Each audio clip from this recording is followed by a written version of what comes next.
নমস্কার, আমি নবকুমার। বিহানবেলা চ্যানেলে আপনাদের আবারও স্বাগত জানাই। আজ আমি একটি বই নিয়ে কথা বলবো। বইটির নাম হলো সত্যবতী, লিখেছেন জয়তী রায়।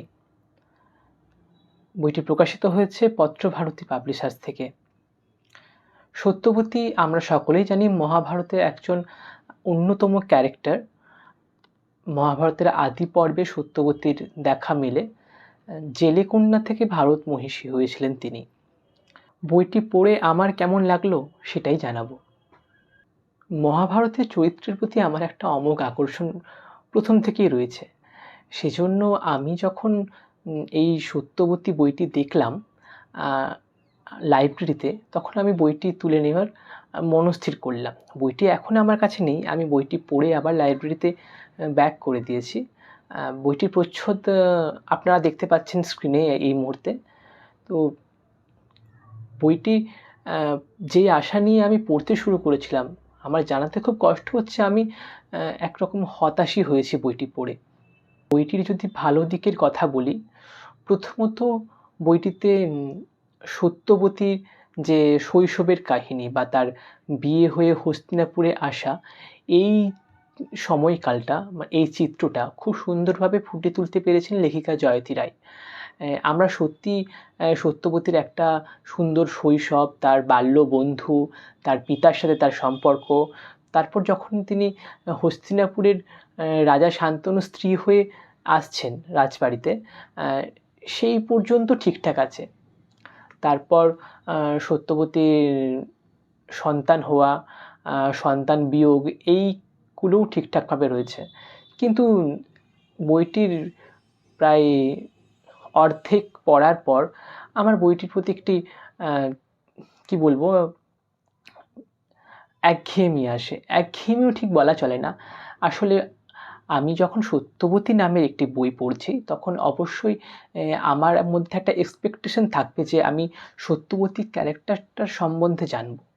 কিন্তু বইটির অর্ধাংশের পর যেটা দেখতে পাই, অম্বা চরিত্রটি আসে পরশুরাম চরিত্রটিও। আমরা জানি মহাভারতে ভীষ্ম ৩ কন্যাকে জয় করে এনেছিলেন তার ভ্রাতা বিচিত্রবীর্যের জন্য। সেখানেই সেই কাশীরাজের ৩ কন্যার মধ্যে জ্যেষ্ঠ কন্যা ছিলেন অম্বা, এবং এই অম্বা চরিত্রটি পরে মহাভারতে গিয়ে শিখণ্ডী নামে আবার ফিরে আসে। তবে এই যে অম্বা চরিত্রটি, এই চরিত্রটিকে নিয়ে এই বইটিতে প্রচুর তথ্য আসতে থাকে, এবং তারপর আসে পরশুরাম। এই অম্বা এবং পরশুরাম, এই দুটো ক্যারেক্টার নিয়ে এত বিস্তারিত আলোচনা করা হয়েছে বইটিতে, এক মুহূর্তের জন্য আমরা ভুলেই যাই যে আমি কার ওপর ফোকাস করে একটা বই পড়ছি। বইটা শুরু হয়েছিল সত্যবতী নাম দিয়ে, এবং সত্যবতী ক্যারেক্টারটা সুন্দরভাবে বর্ণনা হচ্ছিল, কিন্তু মাঝখান থেকে হলো অম্বা এবং পরশুরাম, এই দুটো চরিত্র নিয়ে এত এলাবোরেটলি বলা হতে থাকলো, সত্যবতী কোথায় যেন হারিয়েই গেল। এবং আরও আমি হতাশ হয়েছি বইটির এন্ডিংয়ে। সত্যবতী চরিত্রটিকে নিয়ে যখন আমি পড়ছি, তবে মহাভারতে সত্যবতীর আগমন থেকে সত্যবতীর একদম বিদায় পর্যন্ত সবটাই জানা ইচ্ছা আমাদের থাকবে, কিন্তু বইটি যখন শেষ হয় হঠাৎ করেই যেন শেষ হয়ে যায়। আমরা জানতে পারি না সত্যবতীর শেষ জীবনে কি হয়েছিল। সেই ক্ষেত্রে আমার বইটার এটা খুব একটা নেগেটিভ পয়েন্ট লেগেছে।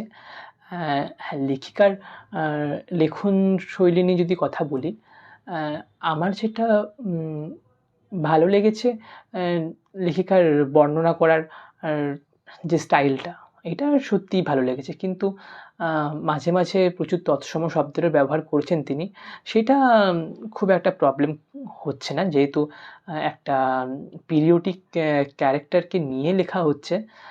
তাই সেক্ষেত্রে এই তৎসম শব্দের ব্যবহারটা থাকবেই, এটা তেমন কিছু নয়। পড়তে খুব একটা বেগ পেতে হচ্ছিল এমন না, তবে এমন হয়েছে আমার ক্ষেত্রে যে আমি বইটি এক নাগাড়ে যে পড়ে ফেলবো, যে আমাকে আকৃষ্ট করে রাখবে এক আসনে বসে বইটি সম্পূর্ণ পড়ার, সেটা আমি ফিল করতে পারিনি। বইটি খুব একটা মোটা নয়, পেজ সংখ্যা খুব একটা বেশি নয়, কিন্তু তবু এই বইটি পড়তে আমার প্রায় 1 সপ্তাহেরও বেশি সময় লেগে গেছে। আমি যখনই পড়তে আরম্ভ করেছি, এই 5-10 পেজ পড়ার পর কোথাও যেন আমি সেই ইন্টারেস্টটা খুঁজে পাচ্ছিলাম না। হ্যাঁ, একটা বিষয় নিয়ে পড়তে আরম্ভ করেছি, পড়ছি, এইটা আমি ফিল করেছি। কিন্তু 10 পেজ পড়ার পর আমার একঘেয়েমি বলবো না, মানে সেই এনার্জিটা থাকে না, মানে সেই আকর্ষণ বোধটা থাকে না। পড়ে ফেলতে হবে, তাই আমি শেষ পর্যন্ত পড়েছি। কিন্তু এই পরশুরামের কাছে যখন গেল, তার মানে পরশুরামের বিষয় নিয়ে এতটাই বর্ণনা হতে থাকলো, তখন তো আমি বুঝতেই পারলাম না সত্যবতী ক্যারেক্টারটা কোথায় হারিয়ে গেল, এবং শেষে যখন সত্যবতী ক্যারেক্টারটা ফিরে এলো এবং খুব সংক্ষিপ্তভাবেই যেন বইটিই শেষ হয়ে গেল। তো এই ছিল আমার সত্যবতী জেলেকন্যা থেকে ভারত মহিষী এই বইটির রিভিউ। আপনারা যদি বইটি পড়ে থাকেন, তবে বইটি কেমন লাগলো অবশ্যই আমাকে জানাবেন। আর হ্যাঁ, বইটি এই মুহূর্তে আমার কাছে নেই, তবে কলেজ স্ট্রিটে বইটি এখন অ্যাভেলেবেল থাকে। আমি কলেজ স্ট্রিটে কয়েকবার গিয়েছি এবং প্রতিবারই এই বইটি আমি বিভিন্ন বুক স্টলে সাজিয়ে রাখতে দেখেছি। তাই বইটি অ্যাভেলেবেল রয়েছে, এবং পত্রভারতী থেকে তো বইটি অবশ্যই পাওয়া যাবে। তবে এই লেখিকার অর্থাৎ জয়তী রায়ের স্বয়ংপ্রভ সাতপুরুষ নামে একটি বই রয়েছে, আমার ইচ্ছে আছে আমি সেটি একবার পড়ে দেখব।